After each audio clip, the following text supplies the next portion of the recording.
Hoje falaremos sobre um assunto extremamente interessante, é um assunto que eu particularmente me interesso muito, tenho estudado, tenho procurado saber um pouco mais aí, né, dentro dessa caminhada espiritualista. Você que está aqui hoje com certeza vai receber bons conhecimentos, vai ser elucidado de uma forma interessante, porque falaremos sobre filosofias indianas, sobre o hinduísmo, sobre toda essa energia que paira aí, né, a espiritualidade da Índia.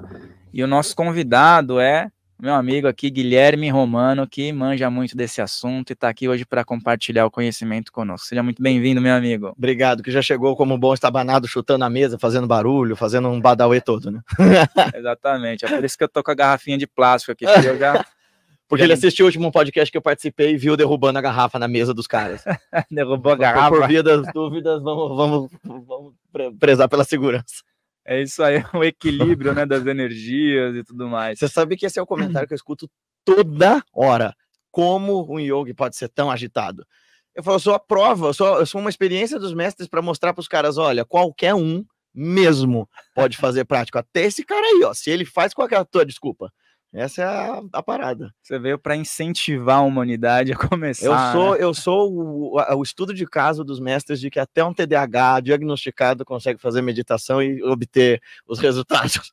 Você também tem TDAH? Tenho e tudo mais, assim, mas com o H em caps lock, assim, porque uma vez, quando a gente começou a ver essa coisa do diagnóstico e tal, meu marido falou, toda hora você fala disso, e eu falei, dá uma olhada nesses 2 questionários aqui. Ele falou, meu, isso é um bingo, você tem todas as características. Sim, tenho, mas sabe que eu penso que talvez esses novos espectros que a gente tem visto da mente humana, TDAH e autismo, sejam maneiras da nossa mente tão única, plástica e versátil de lidar com esse nosso modo de vida que a gente está inventando tão antinatural, né? Dessa hiperaceleração, dessa quantidade louca de informações, dessa coisa da hiperprodutividade. Eu acho que é um jeito de algumas mentes se posicionar de uma forma a dar conta do mundo. Eu não vejo isso como um problema, sabe? Eu não vejo como uma doença, eu vejo como características singulares de mentes específicas de se apresentar no mundo, assim. Eu concordo contigo, sabe? Porque, assim, apesar de ter isso no dia a dia, em alguns momentos de atrapalha, né? Caceta, né? Mas tem o lado bom que ninguém muitas vezes olha, né? Que é essa parte de conseguir se dedicar a algo com maestria, né? Um hiperfoco, Hiperfoco. Minha esposa sempre também repara isso, né? Lá em casa. Então... a única coisa chata é que pedir para um TDAH fazer um negócio que ele não quer é só impossível. É só não vai rolar, e aí você vai tentar fazer, vai ser de um sofrimento inacreditável, e isso a gente se sente mal, né? Fala assim, pô, parece que eu sou preguiçoso e tal, mas não é isso. Mas, por outro lado, quando o negócio funciona, nada mais existe, é só aquela tarefa, né? Viu, né? É isso aí, ele tá falando com experiência de causa também. Vai limpar a cozinha, leva 6 horas, para escrever um curso leva isso. Meia hora. Lavar a louça são 3 horas e meia. Ouvindo um sonzinho, né? Aí começa a lavar a louça, vai fazer outra coisa, aí senta, aí fala com outra pessoa, aí volta, é isso aí. Deixa a filha lá na sala, é isso aí. Estamos nos entendendo já desde o começo, viu? Cara, vamos começar falando sobre, já que nós vamos falar sobre a Índia, sobre essa vastidão, né? Você teve algumas experiências lá na Índia já, né? Todas as vezes que eu fui para lá. Foram experiências com certeza bem marcantes. E assim, eu vejo que você registra isso, coloca lá pessoas que te inspiraram, né? E eu vejo muitas pessoas hoje em dia flertando com várias áreas espirituais. Eu acho interessante, né? Dentro do universalismo. E muitas pessoas, elas confundem o termo mentor e o termo guru. Uhum. E aí, eu acho legal, porque tem gente que ainda não se toca que é uma coisa que é outra. Para você, assim, que seria? É bem distinto, né? Bom, vamos lá. O mentor está mais para nós como a ideia do anjo da guarda, do espírito protetor, de alguém que no extrafísico pode te orientar de maneira subjetiva, de maneira a sugestionar teus passos, né? E te proteger e cuidar daquela tua vida. O guru é uma coisa muito mais profunda. Quando você tem a sorte de achar um Satguru, porque, né, essa é uma ligação espiritual que, se todos esses mestres estão certos, mestres como Yogananda, Ramakrishna, o papel do guru é o papel do seu salvador, pessoal. Ou seja, se nesse universo a grande função ou o grande sentido de existir é expressar essa criatividade em benefício de todos os seres, ou seja, a nossa existência tem sentido quando eu deixo que o outro participe dela, quando eu faço do meu entorno um lugar melhor. Quando você se liberta, o que te leva adiante é a ideia de libertar outras pessoas. É mais ou menos como diz, tem um mantra, eu sempre esqueço a primeira parte, é Durjana Sadjano Bhuyat Shanti no... Shanti, deixa eu ver, tá aí no meu celular. Mas basicamente diz assim, que os maus possam se tornar virtuosos, que os virtuosos possam encontrar paz, que os pacíficos possam se tornar livres... aqui achei.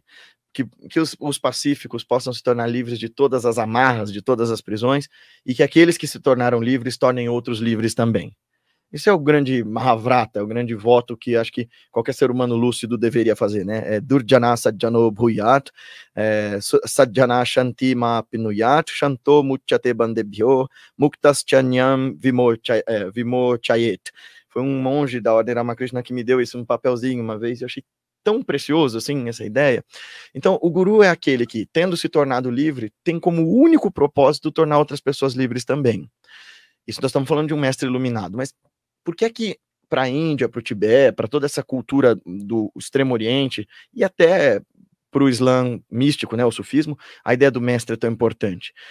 Porque é a figura do mestre representando não a persona dele transmitindo algo, mas ele representando toda uma tradição de conhecimento, todo o esforço de centenas ou talvez milhares de homens e mulheres que ao longo de séculos e séculos só fizeram desenvolver caminhos e métodos e maneiras para a gente libertar a nossa consciência das nossas próprias delusões. A sacralidade do guru, então, se dá mais pelo que ele representa enquanto instituição, né, como esse conhecimento vivo que vai de mestre para discípulo e mestre para discípulo, do que a pessoa dele. Embora a relação do guru com o discípulo, quando verdadeira, quando no nível, por exemplo, do Yogananda com o guru dele, ou do Vivekananda com o Ramakrishna, enfim, você tem naquela pessoa o seu grande melhor amigo, o grande espelho da sua consciência mais pura, o seu grande auxiliador. Embora todos esses grandes gurus vão dizer, Lahiri Baba diz isso o tempo todo, que o guru verdadeiro é a própria consciência interna. Falar isso hoje no nosso contexto universalista é um pouco perigoso, porque a gente às vezes confunde essa autonomia que eles nos incentivam a ter com egocentrismo, né? Não, eu não preciso de mestre, eu sou meu próprio guru. Então, todo mundo precisa de professor. Mesmo Krishnamurti sendo o guru anti-guru, não dá para negar que o que ele fazia era ser mestre daquela galera. É isso, ele dizia, não, eu não sou mestre de ninguém. Sim, mas tá todo mundo sentado em volta de você e você numa plataforma, todo mundo de perna cruzada parando para te ouvir, meu filho. Então você está transmitindo um conhecimento. É claro que ele vai usar toda uma dialética para dizer que não, mas é só um jeito de fazer isso de um jeito diferente. É um bom marketing também, né? Opa, sim. E no caso do Krishnamurti, eu vejo assim, até como uma questão pessoal dele, né? Ele sofreu pra burro na mão da teosofia e do Leadbetter, então ele criou um pouco de horror a essa coisa de mestre e tal. Mas a questão é, nós ocidentais, a gente tende a confundir muito essa relação guru-discípulo, porque... Em primeiro lugar, a gente dá um valor tremendo para o nosso ego, a gente gosta de dizer que não nos meios espiritualistas, mas a gente ama esse troço que eu chamo de eu, né? A minha personalidade, a minha reputação. E em segundo lugar, a gente tem medo dessa ideia de abdicar da nossa tão amada liberdade para dá-la para alguém, e aí assim, você tem um grupo de pessoas que acha repulsiva a ideia de ter um guru porque acha que vai abdicar da própria liberdade e autonomia, o que não é o que acontece, e outro grupo que passa a se escorar nesses mestres e a idolatrar essas pessoas como se só dependesse da presença deles para que você chegasse no caminho. O que nenhuma das coisas seria menos verdadeira. Porque, por um lado, todo mestre de verdade não vai querer outra coisa se não te ensinar o caminho para a sua verdadeira liberdade. E, por outro, eles não fazem o trabalho por nós. O que eu vi ao longo desses estudos e sendo iniciado sendo praticante de 3 tradições bastante consistentes lá da Índia, nenhum mestre faz a sadhana para você. Claro que a graça dos mestres ajuda muito, né, o incentivo talvez energético, ou mesmo a presença deles, mas quem faz o esforço é você. Eu acho que a grande beleza do yoga dentro das várias doutrinas do hinduísmo é essa parte prática e técnica de dizer, ó, existe método para iluminação e quem tem que fazer é você, meu filho. Não tem ninguém que vai fazer isso por você. Eu acho bem interessante isso. E, assim, o que me aproximou um pouco dessa temática, né, e tem interesse também em estudar sobre esse assunto, é que, assim, eu tenho uma raiz na Umbanda, né, então, assim, sempre tive uma mediunidade voltada para a Umbanda, através de guias, através, assim, de conexões.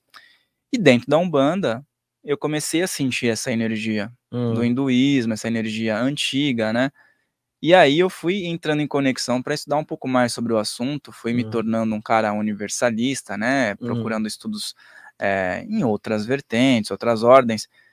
E aí a gente se depara que os gurus da Índia, lógico, agora eles estão em outros planos, né? Eles estão, né, os que desencarnaram já, né? Eles também fazem um papel, muitas vezes, de um mentor espiritual, não é? Não seria? Eu não saberia te dizer hoje em dia, porque embora eu tenha ainda todas as experiências que eu sempre tive, eu não sei se eu dou conta de especular o que acontece com uma consciência desse nível. Não me parece que eles preservem, por exemplo, a individualidade deles com tanto afinco quanto a gente, sabe? Do tipo, manter um corpo espiritual, alguma coisa assim. Eles ainda existem porque são eternos, mas eles se tornam um com a unidade, com o Parabrahma. Então, eventualmente, se você tem uma experiência com o Ramana Maharshi, eu não sei se é como alguma coisa do espírito dele, ou se é a divina consciência que toma a forma que a gente tem condição de experimentar. O David Godman, por exemplo, que é um dos caras que viveu lá no Ramanashram há muito tempo, é um inglês que passou um tempão lá, traduziu os ensinamentos do Bhagavan durante um tempão. Quando perguntaram isso para ele, tem um monte de gente que tem experiências com Ramana Maharshi, você acha que seja ele? Ele fala, olha, eu não diria, eu não diria isso, porque como ele é um cara que vive nessa ideia de não dualidade, eu acredito mais que seja essa expressão de Brahman, né, da divina consciência, que toma essa forma para ajudar as pessoas. Então, eu não sei te dizer. Seria conveniente para mim te dizer, uma vez que eu tive experiências com todos esses mestres, assim, não, é o espírito deles mesmo e tal. O que eu posso te dizer, assim, com alguma segurança certamente eles continuam por aí. Porque uma vez perguntaram isso o Swami Rama, que era um cara muito bocudo, foi perguntar para um iluminado, ele perguntou para um desses mestres que era dos tempos védicos e que continua aqui, tipo Babaji, mas, né, ele encontrou com, acho que Durvasa Muni, um desses mestres dos Vedas, e ele fala assim, o senhor tá por aqui há alguns milênios, às vezes aparece no corpo físico, é bem emocionante, inclusive, ler isso, fala, porra, mano, porque ele aparece assim, né, cara a cara com cara, no meio de uma... Materializa, tipo... Não, ele aparece do jeito mais comum possível. O guru do Swami Rama manda ele para um templo lá em Vrindavan, e aí ele encontra um velhinho bocudo falando algumas coisas para ele, e ele meio que despreza o cara, e daí depois ele se lembra que o guru dele disse, olha, você vai encontrar com Durvasa Muni e tal, não sei o quê. Aí ele para e volta, porque o cara devia ter uma cara muito simplória para aquele, né, fala assim, cala a boca, velho, dá licença. Ele volta e fala assim, o senhor é Durvasa? Aí o velho olha para ele, dá uma risada e fala assim, então, mané. E ele fala assim, o senhor tá aqui iluminado há um tempão, porque qual é a única coisa que um iluminado não deixa de fazer? Que a gente supõe, né, que você... Tem gente que supõe na Índia que iluminação é igual a aposentadoria espiritual, né? Agora eu posso só curtir a existência no cosmos. E ele olha e fala assim, caridade é a única coisa que um ser que enquanto sustenta alguma presença, alguma individualidade, não pode deixar de fazer. E não é a caridade compulsória para adquirir mérito, mas se eu cheguei nesse lugar em que eu sou todas as coisas, em que eu sou você e que amor é conhecimento, então eu vou te ajudar porque eu sou você. É inevitável a mim te amar com todo o meu coração, porque eu não vejo separação entre nós. Essa é a realidade da consciência de um mestre. E ao mesmo tempo ele sabe naquele lugar, tipo Nisargadatta, que tá tudo bem, e que a gente que fica aflito com os nossos rolês impermanentes, porque a gente é ansioso, porque a gente é egocêntrico, porque a gente é ignorante pra burro. Lembre-se de deixar o seu like aqui nesse vídeo, de se inscrever nesse canal, e se você gostou desse corte, o episódio completo tá aqui na descrição. E também se inscreve lá no nosso canal oficial, Filhos do Todo, para você acompanhar as outras entrevistas. Farrell Molina falando, um grande abraço.